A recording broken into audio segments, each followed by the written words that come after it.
Bismillahirrahmanirrahim. Assalamu alaikum dear students. I am Afnan Bakht, your physics teacher. In today's lecture, we will understand a very important topic, that is Maxwell equations. Now Maxwell equations के अंदर हम दो बहुत ही important facts की तरफ जो है क्या करेंगे, move करेंगे. लेकिन सबसे पहले थोड़ा सा इसकी history और background की तरफ चलते हैं. Maxwell was actually a Scottish physicist and mathematician as well. And from 1861 to 1865 he published a series of papers कि जिसमें उसने क्या किया, जितने भी उस वक्त तक इलेक्ट्रिसिटी और मैग्नेटिज्म के साथ रिलेटेड लॉस थे, जो इंडिविजुअल लॉस थे, he pretty much summed up all of them and he converted all of them into four very beautiful equations, जिसे हम आजकल मैक्सवेल इक्वेशंस के नाम से जानते हैं. अब उन चार इक्वेशंस में से हम क्या करेंगे, उन चार इक्वेशंस में से हम एक्चुअली दो को बड़ी डिटेल के साथ स्टडी करेंगे, राइट? और वो दो जो है वो हमें दो बहुत ही इंपॉर्टेंट रिजल्ट्स बताने वाले हैं. Number one, that is changing B produces E, right? We will study only two equations जो कि दो चीजें हमें बताएगा. नंबर वन वो क्या है कि जब हम बी को चेंज करते हैं किसी भी लूप के थ्रू, सो आप देखोगे कि हमें क्या मिलना है, इलेक्ट्रिक फील्ड. और जब इलेक्ट्रिक फील्ड एस्टैब्लिश होता है तो याद रखिएगा वो चार्जेस को फ्लो करवाने की कोशिश करेगा. एंड चार्जेस को फ्लो करवाने का क्या मतलब है, there must be some potential difference, यानी कि ईएमएफ, यानी कि induced EMF from Faraday law.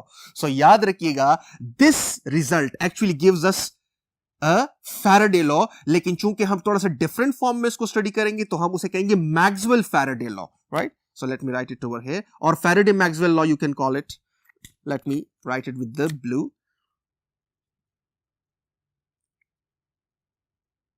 Faraday Maxwell's law, जो कि एक्चुअली फैराडे लॉ ही है लेकिन उसकी थोड़ी सी ज्यादा मैथमेटिकल डिस्क्रिप्शन है. Then we will study the reverse of it, right? That is कि अब हो क्या है कि he also proved that changing E produces B. अब ये उसका रिवर्स है कि अगर आप क्या करो कि अगर आप किसी ऐसे स्पेस में जहां पर इलेक्ट्रिक फील्ड चेंजिंग फील्ड है, राइट, और वहां पर अगर आप एक कंपास रख दो, सो आप देखोगे कि कंपास की सुई आपको डिफ्लेक्शन देगी. कंपास की सुई के डिफ्लेक्शन का क्या मतलब है कि there is a magnetic field. So याद रखिएगा अगर एक स्पेस है जहां पर कोई भी करंट फ्लो नहीं कर रहा, राइट, बट सिर्फ उस स्पेस में क्या है या उस रीजन में क्या हो रहा है कि एक ऐसा फील्ड है जो कि एक चेंजिंग फील्ड है. कौन सा field? Electric field, right? So this must be a changing electric field. और आप देखोगे कि उस रीजन में अगर आप कंपास प्लेस करोगे तो आपको मैग्नेटिक फील्ड मिलना है, यानी कि नीडल जो कंपास की है वो आपको डिफ्लेक्शन शो करेगी, राइट? बिकॉज इससे पहले हम पढ़ चुके हैं कि अगर हम एक करंट कैरिंग वायर लें, if there is a current carrying wire, right, so there will be a magnetic field around it.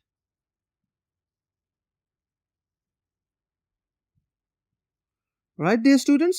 And the direction of this magnetic field is given by a right hand rule. Place the thumb of your right hand in the direction of the current and curl your fingers around it. So that is placing the thumb in the direction of the current, जो कि blue आपको नजर आ रहा है, and curling fingers आपको magnetic field की direction show कर रहे हैं. So ये हम पढ़ चुके हैं कि जब आप charges को flow करवाते हो, यानी whenever there is a current carrying wire, उसके अराउंड एक मैग्नेटिक फील्ड ने जन्म लेना है. इसका मतलब यह है कि अगर मैं यहां पर कंपास ले आऊं, late us say this is compass और ये उसकी नीडल है, राइट? सो इस कंपास की नीडल में हमें डिफ्लेक्शन जो है वो मिलेगी, यानी कि यहां पर ये शो कर रहा है कि there is a presence of a magnetic field, presence of magnetic field, right dear students? लेकिन this is not the only way. हम दूसरे तरीके से भी कर सकते हैं, बल्कि ज्यादा जनरलाइज्ड वे क्या है कि there must be a changing E that will produce B. So अब अगर एक ऐसा रीजन है जहां पर कोई भी कंडक्टर नहीं है, राइट, और वहां पर आपको फिर भी कंपास के प्लेस करने के बाद आपको उस कंपास के अंदर डिफ्लेक्शन मिल रही है, इसका मतलब यह है कि वहां पर एक चेंजिंग इलेक्ट्रिक फील्ड है जो कि एक्चुअली मैग्नेटिक फील्ड को क्या कर रहा है, कॉज कर रहा है. सो यही दो इंपॉर्टेंट रिजल्ट्स हम बड़ी डिटेल के साथ समझने वाले हैं, और इसको जब हम समझेंगे, जो मैथमेटिकल इक्वेशन हम निकालेंगे उसे हम कहेंगे एम्पेयर्स मैक्सवेल्स लॉ.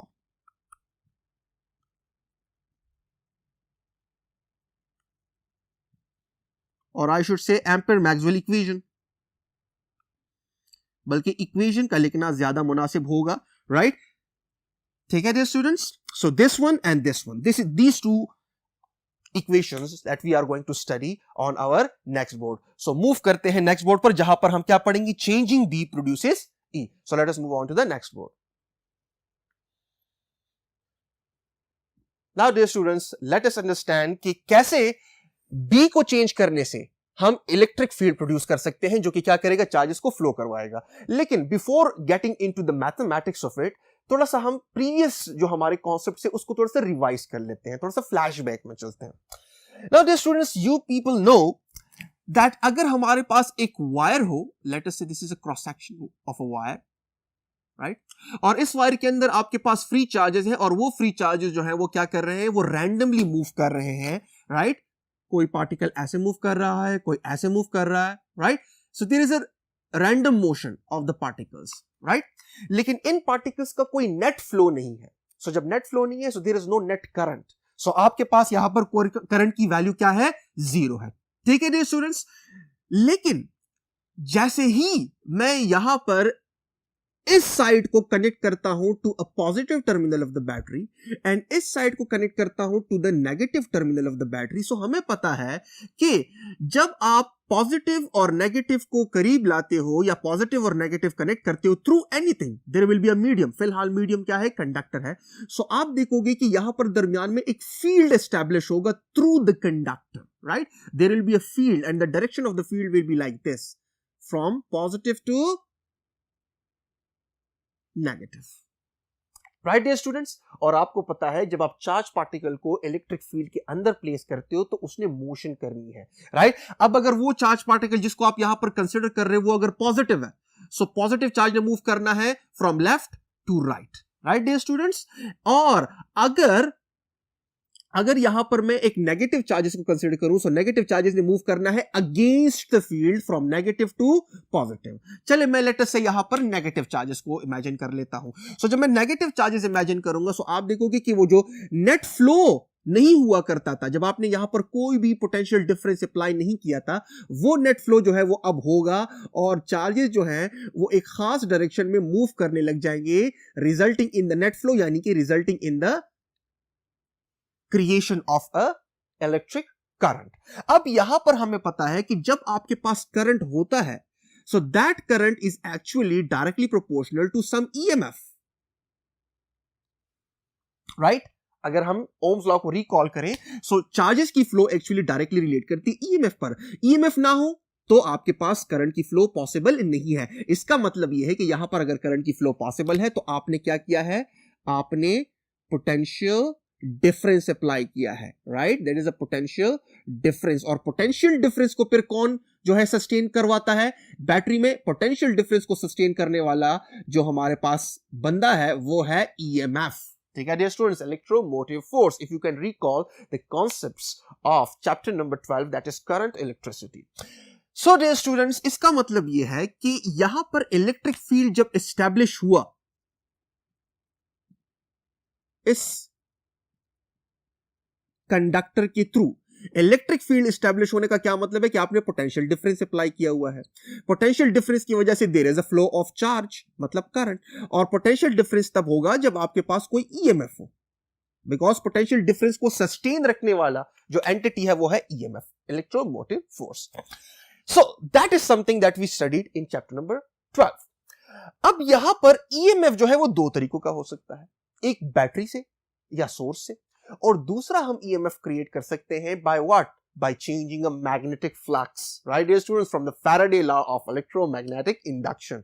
सो यहां पर अब ईएमएफ जो है वो क्या करेगा, चार्जेस को फ्लो करवाएगा. अब इसी तरह का एक सिनेरियो हम क्या करेंगे, यहां पर कंसीडर करेंगे, बल्कि यहां पर ही हमें पता चल जाता है कि इलेक्ट्रिक फील्ड एस्टैब्लिश हम कर सकते हैं bye changing a magnetic field. लेकिन कैसे, देखते जाए. Now I have drawn this diagram. Consider करें कि ये आपके पास जो है XYZ है, ताकि आपको थोड़ा सा इसका 3D इमेज मिले. This is a magnet having a north and south pole, और यहां पर मैंने एक लूप रखा हुआ है like this, right. This is a close loop, right, of a conductor in the form of a circle. Circle इसलिए ताकि हमारे लिए चीजें आसान हो जाए. अब हम क्या करेंगे, हमने ये करना है कि हमने मैग्नेट का, सही है जी, फील्ड ड्रॉ करना है लाइक दिस. देखते जाए, हम अगर हम मैग्नेट की फील्ड को देखें, सो नॉर्थ पोल से फील्ड लाइंस ने निकलना है और साउथ पोल पे एग्जिट करना है. So the field lines are going to be something like this.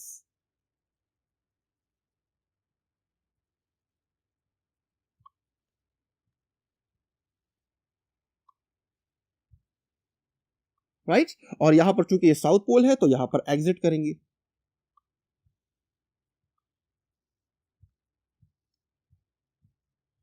Right? So this is the magnetic field. अब अगर मैं ऐसे करूं कि मैं मैग्नेट को मूव करवाऊं into the loop, right, magnet को मैं क्या करूं, इस लूप की तरफ मूव करवाऊं, like this, motion of the magnet, right. So होगा क्या कि वक्त के गुजरने के साथ साथ यहां पर फील्ड लाइंस की तादाद बढ़ती चली जाएगी, राइट, और यहां पर चेंज इन मैग्नेटिक फील्ड होगा. That change in magnetic field will actually give rise to change in magnetic flux, and that change in magnetic flux will give rise to induced EMF from the Faraday law of electromagnetic induction, right? और EMF क्या करेगा, EMF charges को flow करवाएगा, यानी कि there will be an induced current, right? So इसी को अब हम थोड़ी देर बाद जो है वो यूज करने वाले हैं.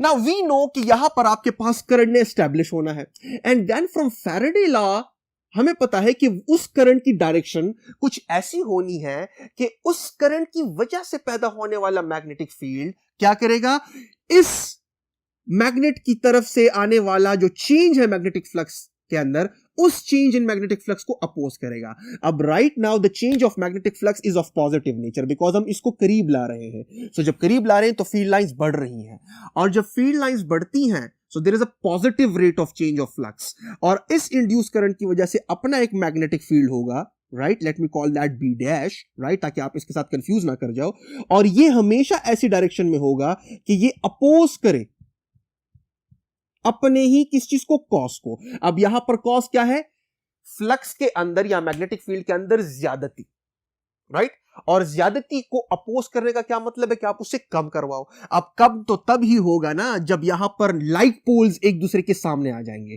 तो चूंकि this north pole of the magnet is pointing in towards the loop, so यहां पर लूप की वजह से मैग्नेटिक फील्ड जो पैदा होगा, या लूप के अंदर करंट की वजह से जो मैग्नेटिक फील्ड पैदा होगा, उस मैग्नेटिक का भी नॉर्थ पोल जो है वो इस नॉर्थ के सामने आना चाहिए. सो इसका मतलब यह है कि the current should be anti clockwise, the current should be anti-clockwise like this, right?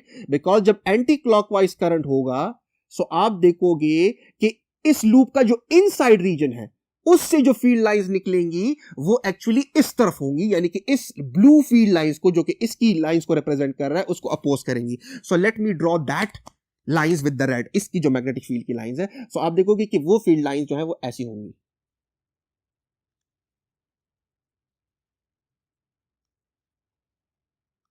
Right dear students. सो ये आपके पास सिचुएशन, और इसका एक शॉर्टकट भी है जो कि आप समझ सकते हो, और वो कैसे है, वो ऐसे है कि अगर हमारे पास एक सर्कल है और हम जानना चाहते हैं, या एक कंडक्टर जिसको हमने सर्कुलर शेप में हम रखा हुआ है, और हम जानना चाहते हैं कि यहां पर इंड्यूस करंट की डायरेक्शन कैसे है. सो अगर करंट एंटी क्लॉकवाइज है और उसकी वजह से अब मैग्नेटिक फील्ड की डायरेक्शन हम फाइंड आउट करना चाह रहे हैं, तो हम ये देखना चाह रहे हैं कि जो करंट ऐसे है उसका एक्चुअली साउथ पोल इधर है कि या नॉर्थ पोल उधर है. सो उसके लिए सिंपल रूल है कि अगर आपके पास ये सिचुएशन है कि करंट जो है वो क्या है, वो क्लॉकवाइज है, सो आप क्या करो, आप एक्चुअली क्या करो, इस तरह ड्रॉ कर लो और फिर इस तरह ड्रॉ कर लो. सो अगर आप देख लो तो इधर से आप एस बना सकते हो. So this is a south pole, right. और अगर आपके पास जो है वो करंट जो है वो ऐसे जा रहा है जो कि एंटी क्लॉकवाइज है, तो एंटी क्लॉकवाइज के लिए आप क्या करो, उस एरो की डायरेक्शन में एक एरो बना दो, और फिर यहां पर एरो की डायरेक्शन में दूसरा, तो इधर से आप क्या कर सकते हो, नॉर्थ बना सकते हो. सो याद रखिएगा, अगर लूप में करंट एंटी क्लॉकवाइज हो, फॉर एग्जांपल आपको रेटर से एंटी क्लॉकवाइज दिख रहा है, सो इस साइड में नॉर्थ होगा और उस साइड पे साउथ होगा, राइट. सो यही लूप जो है, इसको आप एंटी क्लॉकवाइज आपको नजर आ रहा है, लेकिन मैं जब इधर से देखता हूं तो मुझे वो क्लॉकवाइज नजर आता है. तो मेरी तरफ जो है वो क्या है, साउथ है, और आपकी तरफ क्या है, नॉर्थ है. ठीक है dear students. So this was a short trick जो कि मुझे आपको समझाना था. सो अब आते हैं वापस अपने टॉपिक की तरफ. अब यहां पर हमें पता है कि ईएमएफ की एक बेसिक डेफिनेशन है. एक तो फैराडे लॉ को यूज करेंगे, लेकिन ईएमएफ की एक बेसिक डेफिनेशन है, चाहे वो इंड्यूस्ड ईएमएफ हो या चाहे वो बैटरी का ईएमएफ हो, राइट, चाहे वो जिस तरह का भी ईएमएफ हो, हर वो ईएमएफ जो कि चार्जेस को फ्लो करवाएगा, बिकॉज ईएमएफ चार्जेस को ही फ्लो करवाता है, उसकी एक बेसिक डेफिनेशन है. वो क्या है, that is work done per unit charge. वो चार्जेस को धक्का देता है कि आपने कंडक्टर के थ्रू मूव करना है. So from the very basic definition of EMF,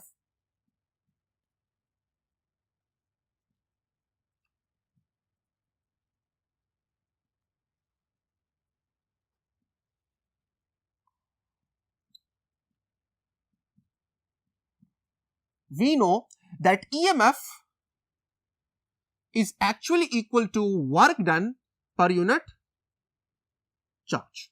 Right dear students? अब यहां पर हमारे पास जो EMF है वो बराबर है work done. Work done is actually equal to F dot S, right, divided by charge. अब अगर यहां पर मैं इस सर्कल को इमेजिन करूं, सो सर्कल के अंदर अगर मैं कहूं लेट अस से कि यहां पर एक इलेक्ट्रॉन है, there is an electron, right, और उसके ऊपर धक्का लगा है, राइट, और वो मूव कर रहा है लाइक दिस, राइट. सो अगर मैं कहूं कि यहां पर इलेक्ट्रॉन की मोशन ऐसे है डेल्टा एल, सो यहां पर जो फोर्स लगा है वो भी ऐसे ही लगा है. So I will do what, I will divide this whole into a large number of small fractions. तो हर एक में आप देखोगे कि डेल्टा एल और लगा हुआ फोर्स आपस में क्या होंगे, पैरेलल होंगे. फॉर एग्जांपल अगर इलेक्ट्रॉन यहां पर है तो यहां पर उसने ऐसे फासला कवर किया है, फोर्स भी ऐसे ही लगा है. अगर इलेक्ट्रॉन यहां पर है तो यहां पर इलेक्ट्रॉन ने ऐसे फासला कवर हुआ है और फोर्स भी ऐसे लगा है. सो आपके पास यहां पर एफ डॉट एल को जब मैं एक्सपेंड करूंगा into F delta L cause of theta, so theta के अंदर मुझे क्या पुट करना पड़ेगा, 0, and cause of 0 is 1. So I don't need to write it down. ठीक है जी, मैंने यहां पर इसको सिरे से एलिमिनेट कर दिया है.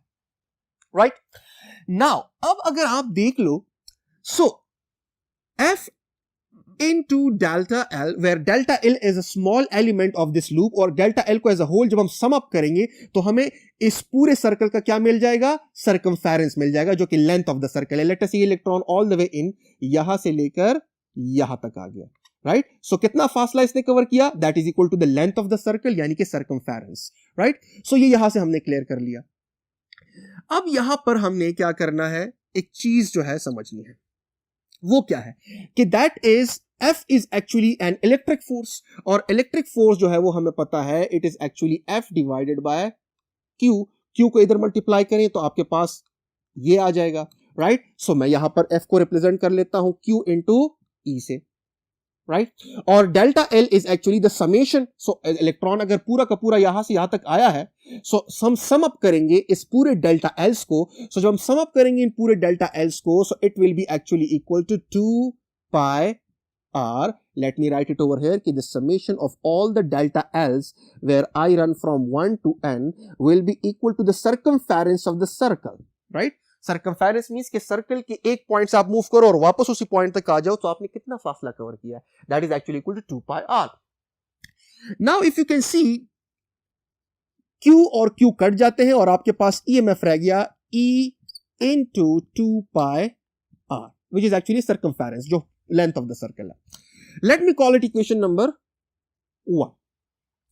Now the same EMF can be rewritten as in the form of a Faraday law, that is कि I can also say that EMF is actually equal to n times delta flux divided by delta t, right. लेकिन चूंकि मैंने n is equal to 1 लिया हुआ है, सो मुझे यहां पर n की लिखने की जरूरत नहीं है. I will assume कि n 1 है because I have taken a single loop.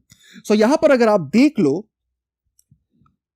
Induced EMF जो है वो एक्चुअली इक्वेशन 1 के मुताबिक इसके बराबर है, और यही इंड्यूस्ड ईएमएफ इक्वेशन 2 के मुताबिक इसके बराबर है. सो मैं इन दोनों को कंपेयर कर सकता हूं, comparing 1 and 2. So from 1 and 2 I can से,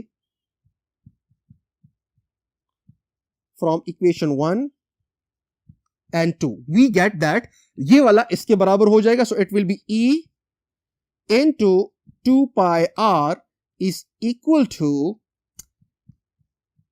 delta phi divided by delta t, right dear students.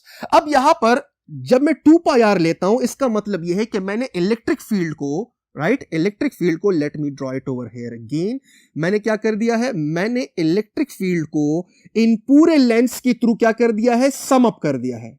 This is electric field, electric field, electric field, right. इन तमाम इलेक्ट्रिक फील्ड्स को मैंने सम अप कर दिया है, राइट. अगर मैं 2 पाई आर लिख रहा हूं, अगर मैं सिंगल डेल्टा एल लिख रहा हूं, इसका मतलब है मैं सिर्फ इस यहां से यहां तक की बात कर रहा हूं, and this happens to be delta L, right. So sum up करने का मतलब यह है कि अब आपके पास एज अ होल उस लूप के अंदर कितना है, this is called the summation, जो कि क्या करेगा, E डॉट 2 पाई आर यानी कि डेल्टा एल्स को सम अप करेगा। अब ई आपके पास क्या है, एक कांस्टेंट इलेक्ट्रिक फील्ड जनरेट हो रहा है, सो हम सम अप भी कर सकते हैं और इसको अब हम लिख सकते हैं किस तरह, that is the integral of a close loop integral of E into delta L, right, is equal to the change in flux with the passage of time. Now this is called Maxwell-Faraday law or Faraday-Maxwell law. Now इस sign से आपने नहीं घबराना, this is actually the same as this sign summation, बस सिर्फ फर्क ये है कि जब हम summation का साइन यूज करते हैं तो हम बड़े discrete values को ऐड करते हैं, बड़े बड़े values को, और जब हम इंटीग्रल का साइन यूज करते हैं तो हम एक्चुअली इतने स्मॉल values को ऐड करते हैं कि वो almost continuous है। Is this clear? So this is the summation of the values that are very close to each other, almost continuous. जबकि ये आपके पास क्या है, discrete values को ऐड करता है। ठीक है dear students? So आप इसी तरह से यहां पर इसको इंटीग्रल का साइन हटाकर समेशन लिख सकते हो, but the more suitable is integral. सही है जी, लेकिन हम चूंकि यहां पर सिंपल बेसिक्स को स्टडी कर रहे हैं तो आप जो है इंटीग्रल की जगह समेशन का साइन लिख सकते हो। अब यहां पर हम क्या करने वाले हैं, यहां पर हम ये लिखने वाले हैं, अगर मैं सम अप ले रहा हूं तो यहां पर मुझे डेल्टा एल लिखना चाहिए, डेल्टा एल को सम अप करेंगे तो आपके पास क्या आएगा, 2 पाई आर। सो अगर मैं वापस उसी इक्वेशन पे चले जाऊं, so it will be E into 2 pi R, right. अगर मैं सिर्फ समेशन इस पे अप्लाई कर दूं, so is equal to delta phi divided by delta T. Now what is phi equal to, it is actually equal to B A, right, और A चूंकि constant है इस लूप का तो ए को बाहर निकालना है, so it will be A into delta B, right. अब यहां पर मैं इस इक्वेशन को थोड़ा सा अरेंज कर लेता हूं, so I will get E is equal to A divided by 2 pi R, right, 2 pi R को मैंने डिवाइड किया, and I get what, delta B divided by delta T. Now just look at it, A is constant, area of the loop, 2 pi r is the circumference of the same loop, जिसको मैं circle की शक्ल में मैंने लिया हुआ है, ये भी कांस्टेंट है। सो अब E की जो क्रिएशन है वो डिपेंड करती है किस चीज के ऊपर, rate of change of magnetic field. So changing field, कौन सा field, changing magnetic field creates electric field, so changing B produces E, और वो E पर क्या करेगा, वो E पर इस लूप के अंदर चार्जेस को क्या करवाता है, फ्लो करवाता है। ठीक है dear students, so this is the thing that we were after, जिसको हमने क्या करना था, निकालना था from the Maxwell Faraday law, कि आप क्या करते हो, changing B with the passage of time will create electric field in that particular region, यानी कि कंडक्टर, राइट। और इसी को हम इस तरह लिख सकते हैं, this is nothing but a Faraday law but in terms of electric field. This term over here is actually equivalent to EMF. कौन सा EMF, जिसको हम induced EMF कहा करते थे। So one result was that changing B produces E. अब हम move करेंगे towards another one जो कि इसका बिल्कुल उल्टा है, that is changing E produces B. So let us move on to the next board. Now dear students, we will understand कि how by changing E we can create B, यानी कि changing electric field will also give rise to changing magnetic field, बिल्कुल reverse है जो अभी हमने पढ़ा। So dear students, हमें पता है एम्पेयर्स लॉ से, राइट, कि जब हम सम अप करते हैं B को over a close loop around a current carrying conductor, so वो बराबर है किस चीज के, कि उस कंडक्टर के अराउंड आपने स्टफ कौन सा रखा है, यानी कि परमिएबिलिटी ऑफ द मीडियम। फिलहाल मैंने आपके पास फ्री स्पेस मैंने रखा हुआ है बिकॉज नॉट मैंने लगा हुआ है, so it is actually equal to the mu naught times of the I. Now this is very important, what does this mean, let us explain this first. Imagine कर लीजिए आपके पास एक कंडक्टर है और लेट अस से conductor के अंदर जो करंट फ्लो कर रहा है वो फ्लो कर रहा है from left to right. So वो जब फ्लो कर रहा है from left to right, so मैं इसको ब्लू से रिप्रेजेंट कर लेता हूं, the current is flowing like this, right. So we know that every current carrying wire generates a magnetic field around it. और उस magnetic field की direction कैसे है? Place the thumb of your right hand in the direction of the current. Curl your fingers around it, and the thumb and the curling fingers will give you the direction of the magnetic field. So place the thumb of your right hand in the direction of the current, and curl your fingers around it. So the magnetic field is going to be something like this.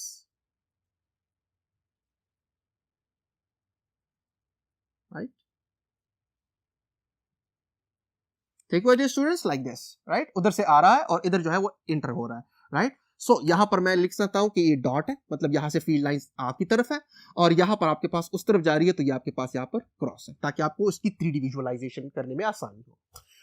So now dear students, अब इस magnetic field को जब हम इस close loop के around sum up करते हैं, right, this is a delta L. Delta L means कि यहां पर एक स्मॉल जो है लेंथ एलिमेंट जो है वो क्या है, डेल्टा एल, और इन तमाम डेल्टा एल्स को आप ऐड करो और उसका डॉट लो यहां पर बी के साथ, जो बी प्रोड्यूस हुआ है, राइट, तो आपको ये चीज मिलने वाली है म्यू नॉट। तो आपको पता है कि यहां पर आपने सराउंडिंग में मटेरियल कौन सा रखा है। Now what is this, this is actually this current, कौन सा करंट, जो मैंने ब्लू से रिप्रेजेंट किया है, राइट, और ये वो करंट होना चाहिए जो यहां पर आपने क्लोज्ड लूप लिया हुआ है, जिसे आप इंपीरियल लूप कह दिया करते थे इन एम्पेयर्स लॉ, जो कि क्लोज लूप होना चाहिए। ये उस लूप के थ्रू जाने वाला इलेक्ट्रिक करंट है। So this is a current that should be enclosed by this closed loop, right. अगर मैं एक कंडक्टर लूं और ये करंट है उसके थ्रू, सो यहां पर मैंने एक लूप लिया हुआ है in the form of a circle, और उस लूप के साथ एक एसोसिएटेड सरफेस है, right. If I can draw the surface over here, so यहां पर एक एसोसिएटेड सरफेस है लाइक दिस, राइट। इस सरफेस के थ्रू जो करंट चीर कर निकल रहा है, पीर्स कर निकल रहा है, right, that is actually the current enclosed. ठीक है स्टूडेंट्स। सो यहां पर आपने वो करंट की वैल्यू लगानी है जो कि उस क्लोज सरफेस के साथ एसोसिएटेड जो सरफेस है, और आई शुड से जो उस क्लोज्ड लूप के साथ जो सरफेस है, फिलहाल मैंने वो सरफेस फ्लैट सरफेस लिया हुआ है, उसके थ्रू चीरने वाला जो करंट है, that is current enclosed. Now क्यों मैं इसके ऊपर इतना जो है एम्फेसाइज कर रहा हूं, वो अभी हम थोड़ी देर बाद समझने वाले हैं। So Maxwell conducted an experiment and that was relating with the capacitors, right? This is the two plates of the capacitors. अब मैक्सवेल ने ये कहा कि अगर हम यहां पर क्लोज लूप ले, राइट, अब उस क्लोज लूप के साथ एसोसिएटेड जो सरफेस है वो जरूरी नहीं कि फ्लैट हो, जो कि हमें पता है कि हम इंपीरियल लूप किसी भी शेप का ले सकते हैं, as long as it is closed, हम उस पे एम्पेयर्स लॉ अप्लाई कर सकते हैं। सो अगर मैं इसके साथ एसोसिएटेड जो सरफेस है वो लेट अस से कुछ ऐसे ले लूं, right, let us say I draw that surface not to be flat बल्कि rather like this, right. So पहले वो करंट जो है वो यहां पर इस सरफेस के थ्रू क्या कर रहा था, चीर कर निकल रहा था, पियर्स करके निकल रहा था। अभी भी वो उसी सरफेस के थ्रू पियर्स करके निकल रहा है और उतना ही करंट इनक्लोज्ड है। बस सिर्फ फर्क क्या हो गया कि पहले वो सरफेस जो है वो बिल्कुल फ्लैट हुआ करता था लाइक दिस सर्कल के साथ, राइट, अब वो थोड़ा सा ऐसे हो गया, राइट, लेकिन करंट तो अभी भी क्या कर रहा है, पहले भी जो है इस तरह निकल रहा था, राइट, और अभी भी निकल रहा है, राइट डियर स्टूडेंट्स। सो उतने अमाउंट का करंट है। सो याद रखिएगा, हमने एक क्लोज लूप लेना है उस कंडक्टर के अराउंड, ठीक है, जिसे हम इंपीरियल लूप कहते हैं, और उस लूप के साथ एसोसिएटेड जो सरफेस है वो फ्लैट भी हो सकता है, वो इस तरह भी हो सकता है, doesn't matter, right, as long as the loop is closed and the surface is closed associated with it. So आपके पास जो है आप एम्पेयर्स लॉ अप्लाई कर सकते हो। So what Maxwell came up with is कि उसने ये कहा कि अगर यहां पर करंट फ्लो कर रहा है, लेट अस से क्या किया जा रहा है, लेट अस से यहां पर मैं कह देता हूं, राइट, कि ये पॉजिटिव टर्मिनल है तो इसने पॉजिटिव होना है, या चले मैं इसको इस तरह कर देता हूं, इसको नेगेटिव कर देता हूं और इसको पॉजिटिव कर देता हूं ताकि आसानी हो जाए, जिस तरह से हमने कैपेसिटर को पढ़ा था, ताकि उसी के साथ हम क्या करें, लिंक कर सकें। सो पॉजिटिव टर्मिनल क्या करेगा, इस प्लेट से positive charges, sorry negative charges को निकालेगा, और उन नेगेटिव चार्जेस ने इधर से आना है और इधर एकोमुलेट होते रहना है, होते रहना है। So during the process of charging यहां से चार्जेस ने निकलना है like this, like this, right, this will be the flow of current,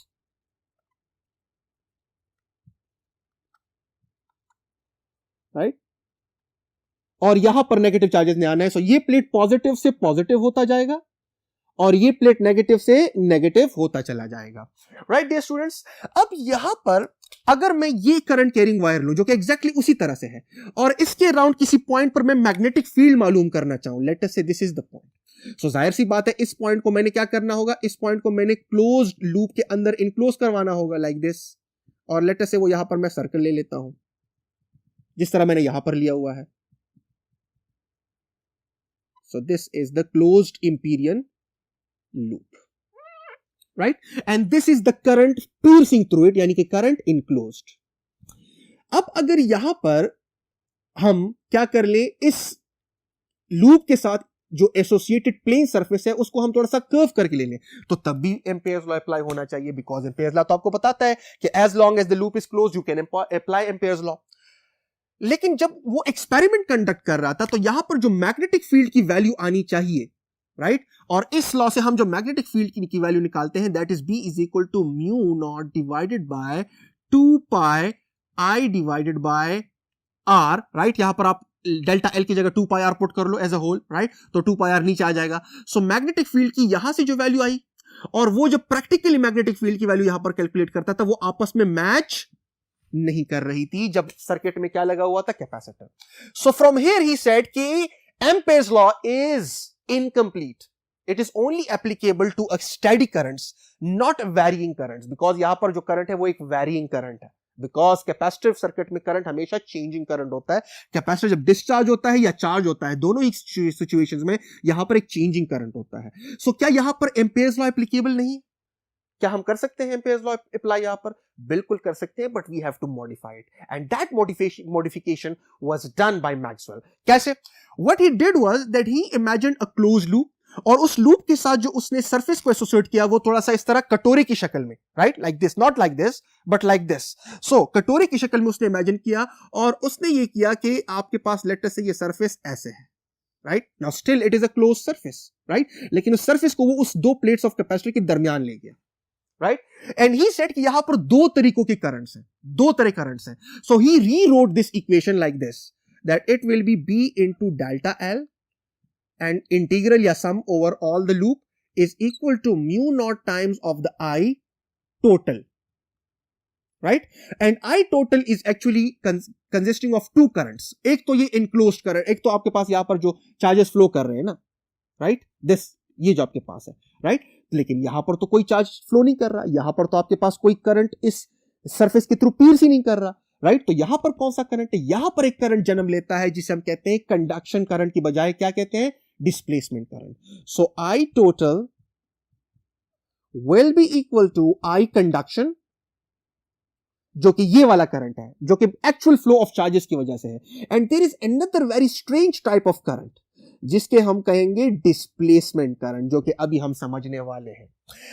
now क्या यहां पर कोई करंट है? क्या यहां पर कोई चार्जेस फ्लो करते हैं दो प्लेट्स ऑफ द कैपेसिटर के दरमियान? नहीं, लेकिन यहां पर एक चीज हो रही है, और वो क्या? वो ये कि कैपेसिटर जब चार्ज होता है, so slowly and gradually oppositely charges जो है वो क्या करते हैं? इन प्लेट्स के ऊपर एक्युमुलेट होते हैं, और यहां पर इलेक्ट्रिक फील्ड की शिद्दत में इजाफा होता चला जाता है। आर यू गेटिंग इट और नॉट? और वो इलेक्ट्रिक फील्ड यहां पर इस क्लोज सरफेस के थ्रू जा रहा है, so there is some flux, and that flux is actually changing flux. कौन सा flux? Electric flux, right, because यहां पर दरमियान में इलेक्ट्रिक फील्ड डेवलप हो रहा है, और जितने ही यहां पर ये वाला पॉजिटिव पॉजिटिव होता चला जाता है, ये वाला नेगेटिव होता चला जा रहा है, सो आपके पास यहां पर इलेक्ट्रिक फील्ड जो है वो ज्यादा से ज्यादा होता चला जा रहा है। I beg your pardon, I am going to correct this, the direction of the electric field will be from positive towards the negative. So यहां पर एक changing electric field है, changing electric field will give rise to changing electric flux। यहां पर मैं small e लिख देता हूं ताकि आपको पता चले कि this is actually an electric flux, not a magnetic flux। और ये changing electric flux actually behave करता है as a current, right? Current की तरह इक्विवेलेंट है, लेकिन कौन सा current?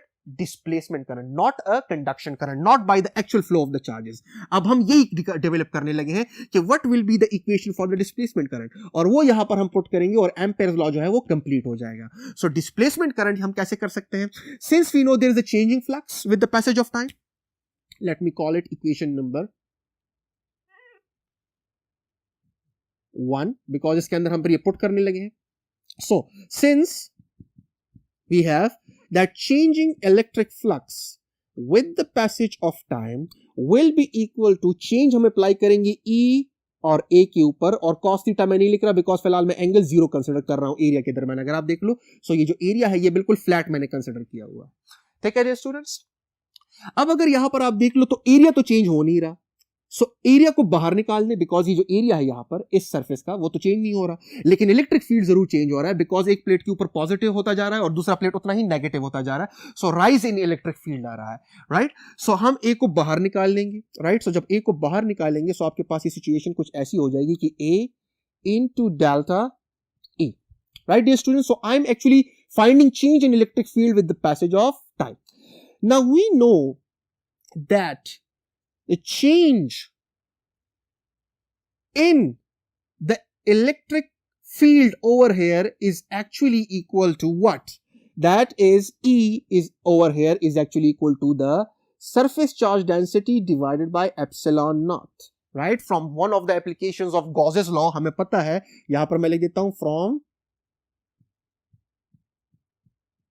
Gauss's law we found out the electric field between two oppositely charged parallel plates which was actually this, और इसको मैं अगर थोड़ा सा different form में लिखूं, so surface charge density is actually nothing but charges per unit area into epsilon naught, right dear students? So instead of writing E मैं यहां पर ये लिख सकता हूं, so आपके पास सिचुएशन कुछ ऐसी हो जाएगी, that will be change in electric flux divided by change in time is equal to area, change हम apply करेंगे charges पर divided by, यहां पर नीचे क्या है,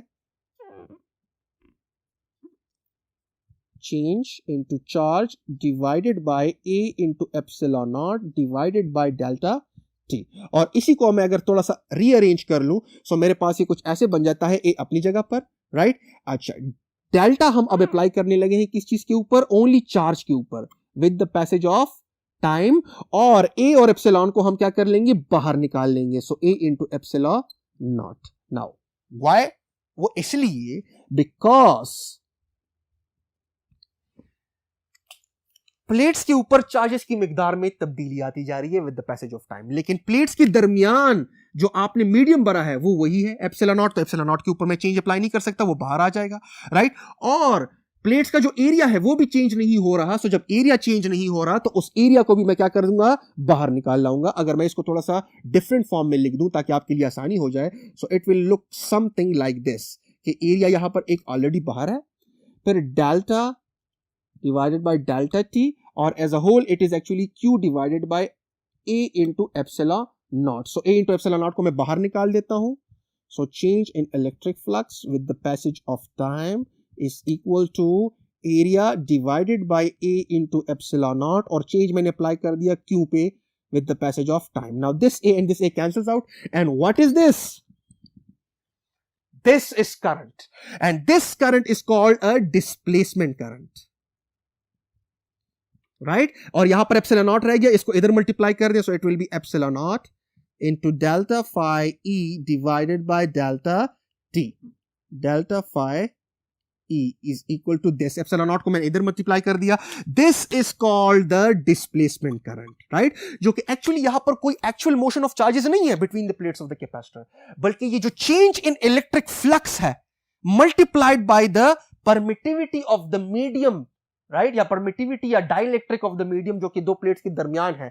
this term is actually analogous और equivalent to the current, right. और ये हम यहां पर अब पुट करने वाले हैं, और फिर जब एज अ होल ये करेंगे तो हम यहां पर इसके अंदर पुट करेंगे, so the new Maxwell law और the modified Maxwell law will be, that will be from equation number 1, यहां पर जब ये डिस्प्लेसमेंट करंट इधर पुट करेंगे, so equation number 1 implies that, ठीक है, कि आपके पास क्या हो जाएगा, it will be the sum of the B dot delta L is equal to mu naught times total current, और टोटल करंट बराबर है displacement current plus conduction current. तो एक आम कंडक्शन करंट है यहां पर, this is I conduction, right, और यहां पर जो दरमियान में जो चेंज इन इलेक्ट्रिक फ्लक्स है with the passage of time multiply by epsilon, this term is actually equivalent to I displacement, right? So यहां पर mu naught times of the I conduction plus mu naught times of the I displacement, because mu जो है, right, वो as a whole इसके साथ multiplied है और ये एक्चुअली इसके बराबर है, सो mu naught इसके साथ भी आएगा और mu naught इसके साथ भी आएगा। सो इसको मैं थोड़ा सा अगेन रीराइट कर लेता हूं, this is actually mu naught times of the conduction current plus mu naught times of the, और डिस्प्लेसमेंट करंट किसके बराबर है, epsilon not times the rate of change of electric flux. So it will be epsilon not times of the rate of change of electric flux. This is the modified form of what? Ampere's law. So अगर आपके पास ये ना होता यहां पर, so यहां पर एक स्टेडी करंट ने फ्लो करना था, राइट? यहां पर करंट को वेरी करने वाला कौन है, कैपेसिटर. तो अगर कैपेसिटर यहां पर आप इस सीन से निकाल दो, सो एक स्टेडी करंट होगा. सो जब स्टेडी करंट होगा, so there will be no displacement current, only there will be a conduction current. So conduction current will be equal to total current. So आपके पास ये एप्लीकेबल है.